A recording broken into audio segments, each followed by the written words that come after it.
La importación de cristal de Bohemia en España en manos de una empresa familiar. La continuidad del negocio depende ahora del éxito en su sucesión.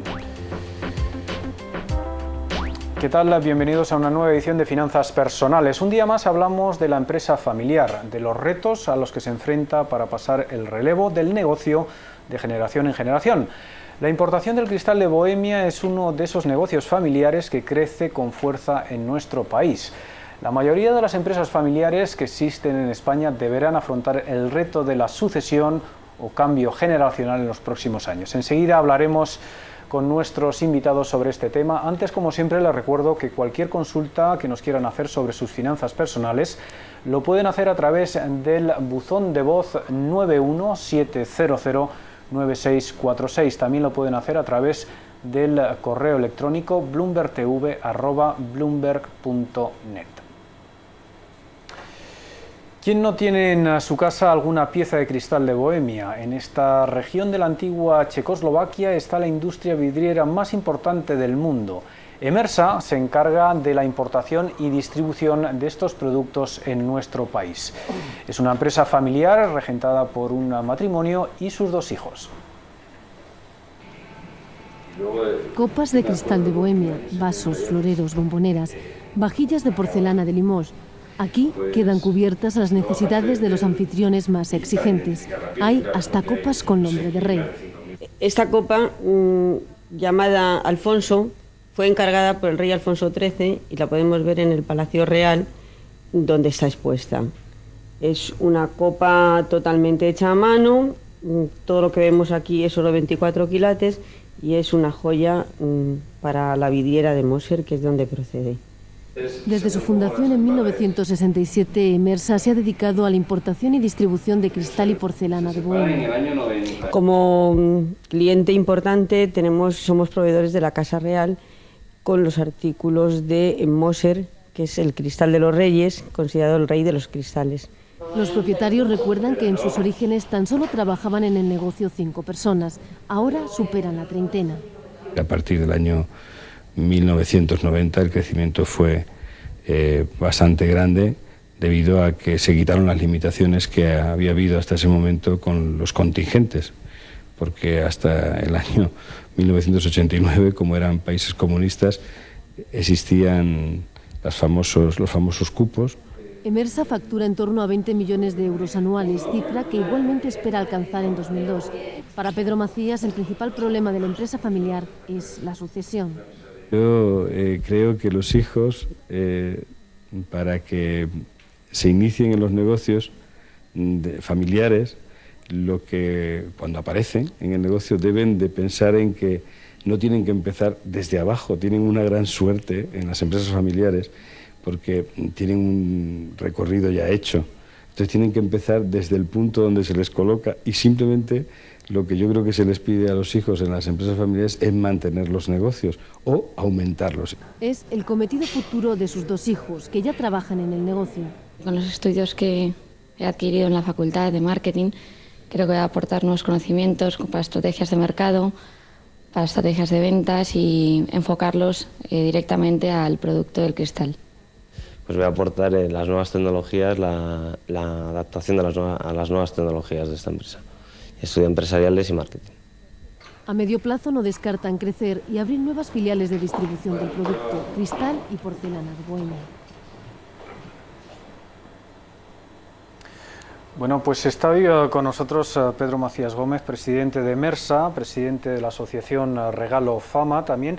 Un día más nos acompaña Antonio Sánchez Crespo, socio y director del estudio jurídico Les Consult. Bienvenidos a los dos al programa. Buenas tardes a ustedes. Pedro, ¿cómo están preparando ustedes la sucesión en su empresa familiar?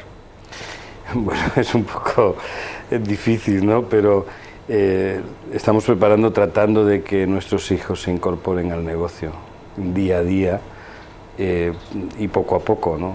Aunque es difícil, pero creo que paso a paso lo vamos consiguiendo. ¿Cuál es la situación familiar actual de la empresa? ¿En qué sentido? ¿Cuántos hijos? Bueno, sí hay dos hijos, hay 3 hijos, tengo 3 hijos. realmente los que se incorporan los tres al negocio y colaboran con el negocio, cada uno en una faceta. ¿No existen en este los momento. Típicos choques generacionales? Bueno, todavía no se ha planteado. Estamos tratando de poner los medios para que eso luego no exista. ¿Pero cómo se han adaptado estas nuevas generaciones a su empresa?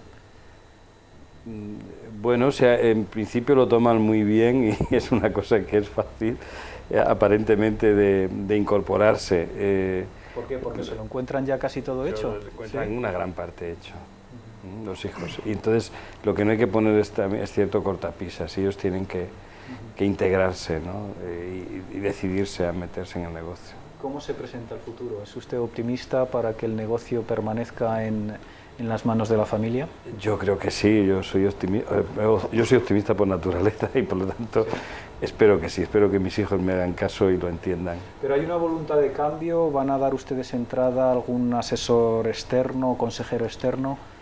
Bueno, nosotros ya de hecho tratamos de colaborar con asesores externos, en más de una ocasión lo hemos hecho. Entonces, ¿creen necesario acudir a un asesor externo para garantizar precisamente la continuidad de la empresa? Yo diría que en muchos casos sí. Hay que tomar la decisión de que participen o de que asesoren, sobre todo en algunos aspectos, ¿no? Aspectos jurídicos, aspectos incluso del planteamiento comercial de la empresa en algún momento determinado. ¿Han encargado ustedes ya el protocolo familiar para su empresa? Sí, eso está en marcha. Bueno, prácticamente está hecho todo el borrador y está pendiente de una discusión familiar, el protocolo familiar en este momento. ¿Han recibido ustedes oferta de compra por parte de otras empresas? No, en una ocasión sí tuve una oferta de compra. Lo que ocurre es que no llegamos a un acuerdo. Hace años ocurrió, hace unos 4 años. Esto es algo que usted quisiera evitar, supongo. Pues yo diría que sí. Posiblemente no llegamos a un acuerdo porque en mi interior estaba el mandato de no venderlo o de no hacer la venta. ¿Cuáles diría usted que son los problemas más habituales a los que se enfrenta la empresa familiar? Bueno, yo pienso que es un problema generacional, efectivamente. Los hijos deben de plantearse la integración, lo tienen muy fácil, antes lo comentaba yo en el reportaje que se presentaba. Los hijos deben de pensar en que tienen un camino recorrido y que se tienen que situar en un punto de salida distinto al que se situó la generación anterior. Y digo que la tercera generación, si llegase, tendría que hacer ese mismo camino, ya tiene un recorrido mucho más amplio hecho. Y ese recorrido puede ser avanzar o mantenerlo, pero yo creo que la función ya de mantenerlo es importante. O sea, no debe de situarse un hijo o los hijos en la posición en donde arrancaron los padres, porque si no estarían retrocediendo, o sea, lo cual creo que eso es una reflexión que deben de hacer los hijos, de que no se les pide que hagan ese esfuerzo que a lo mejor ellos ven difícil que han hecho los padres, sino todo lo contrario, que a partir de un punto ellos continúen. ¿Coincide usted en que la tercera generación es el punto clave a la hora de mantenerla en las manos de las familias? Yo diría que sí, o sea, es clave, pero yo creo que en mi pensamiento sobre el tema de la empresa familiar es que tanto en cualquier generación se debe de pensar en asesores externos para que aconsejen y asesoren, ¿no? Y que los cambios no sean bruscos y que no haya convulsiones, ¿no?, dentro del seno familiar, ¿no? Es que es difícil. Si me permite, me gustaría hacer una pequeña puntualización. Yo creo que la idea que Pedro está planteando es la idea de transmitir, lo que suelo decir como transmitir el legado, es decir, cada día más hay más mentalización en los miembros de las empresas familiares en que lo que están recibiendo o lo que están creando, en el caso de los fundadores, lo han creado o los herederos lo van a transmitir, su función fundamental es el legado que reciben o que han creado, transmitirlo a la siguiente generación familiar. De alguna manera es una mentalidad como sentirse como usufructuarios de algo, de lo que realmente son dueños, pero que realmente lo tienen en concepto de usufructuarios con la finalidad de transmitirlo a la siguiente generación, que es un poco, yo creo, la filosofía que suele impregnar cada día más a las empresas familiares, y me da la impresión de que es el caso de Mersa con Pedro Macías. ¿A partir de qué generación lo tiene más difícil el asesor externo? El asesor externo, pues, es evidente que a medida que la familia aumenta y la entidad de la empresa habitualmente con el cambio generacional, si va bien, suele crecer, a partir de ese momento se suele complicar. Yo diría que las mayores complicaciones empiezan a surgir a partir de tercera generación. Lo que ocurre es que yo entiendo que la labor que puede hacer la segunda generación y la primera con la segunda de cara a intentar hacer un rodaje de los que vienen detrás para facilitar ese proceso de sucesión es muy importante, y si ese proceso se empieza con cierta anticipación, lo que hace luego es que ayuda mucho a que cuando llegue la tercera generación y las siguientes, el relevo, sin ser fácil, sea más llevadero y sea más asequible. Pedro, ¿cuáles son los valores que más aprecia en una empresa familiar? Los valores, pues yo diría que un valor sería la constancia y el esfuerzo y el tesón para mantener el día a día, ¿no? Porque las empresas están en una selva y entonces hay que saber primero moverse. ¿Compiten ustedes en una selva? Ustedes prácticamente ya tienen la exclusiva de la importación del cristal de Bohemia en España, ¿no? Sí, competimos en una selva como todos los negocios. Sí, hay una competencia bastante grande en cuanto al producto. No voy a decir ya productos de Bohemia, pero sí otros fabricantes de otros países, ¿no? Bueno, ¿qué proyectos de expansión plantea ahora su empresa? Bueno, pues en los proyectos que tenemos en este sentido es abrir mucho más otras vías de mercado y en la medida de lo posible, siempre y cuando nuestros proveedores, nuestros partners con los que realmente trabajamos, pues nos den esa capacidad de producción. Porque que básicamente también son los checos, ¿no? Exactamente, sí. Los checos y bueno, y los eslovacos, porque seguimos teniendo... ¿En qué puede cambiar su negocio cuando estos países se incorporen a la Unión Europea?